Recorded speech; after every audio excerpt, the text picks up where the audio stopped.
A Georgia judge now allowing Donald Trump to appeal his ruling that let DA Fani Willis stay on the 2020 election interference case. The attorney exposing Fani Willis and Nathan Wade's affair made the case for disqualification yesterday on this show. I definitely think she could be disqualified. We've got this new commission in Georgia that's hopefully looking into this, and they could disqualify her. There's a lot of other avenues that the judge even outlined in his order. Lots of other people are looking at this. She's facing re-election. She's got 2 opponents right now. So there's a lot of other checks and balances that are in place. Plus, more information can come forward, and we are continuing to investigate. Let's get into our own investigation with more information from Fox News legal analyst Greg Jarrett. Good morning to you, Greg. Good morning, Steve. Okay, so the judge yesterday said that the Trump team can go ahead and appeal his decision. And his decision was a couple of Fridays ago. He said, okay, one of the 2 of you, Wade or Willis, is going to have to go. And ultimately, Mr. Wade said, I'm going to step away from it. So what do you think the chances are the same judge is going to say, oh, you're right, she should be disqualified? Well, I think the judge said in his ruling that Trump's due process rights are important enough for a higher court review. I suspect Judge McAfee also realized the frailty of his half decision. And he found both Willis and Wade engaged in the same wrongful conduct, and they did it together, but only one of them was forced to leave. That doesn't remedy the appearance of impropriety that the judge said infects the prosecution team. And between the 2 of them, it should have been Willis who got kicked off the case, because as the DA and his boss, she had a greater ethical duty. Right.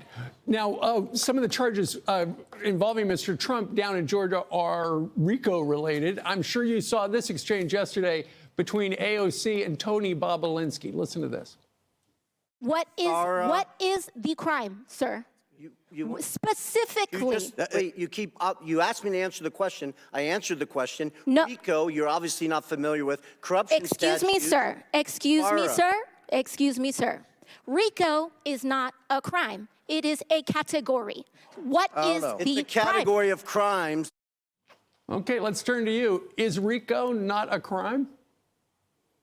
It's absolutely a crime. 18 U.S.C. 1961 through 68. She might try bothering to read it. But, you know, this comment by AOC just added to the growing list of stupefying remarks by her. This one truly mind-boggling. The very word racketeering in its acronym conjures up serious criminality. But, you know, this is a pattern with AOC. Whenever she opens her mouth, she tends to embarrass herself with a fundamental lack of knowledge. One final question about Georgia. The governor there, Brian Kemp, it sounds like a couple of days ago, he signed a law that lets a state commission begin operating with powers to discipline and remove prosecutors. So ultimately, I guess, and Ashley Merchant was on talking about that yesterday. She's the woman we played the soundbite with a moment ago. If they do decide to change the law, would that apply to the Trump case? Oh, it absolutely would apply to it.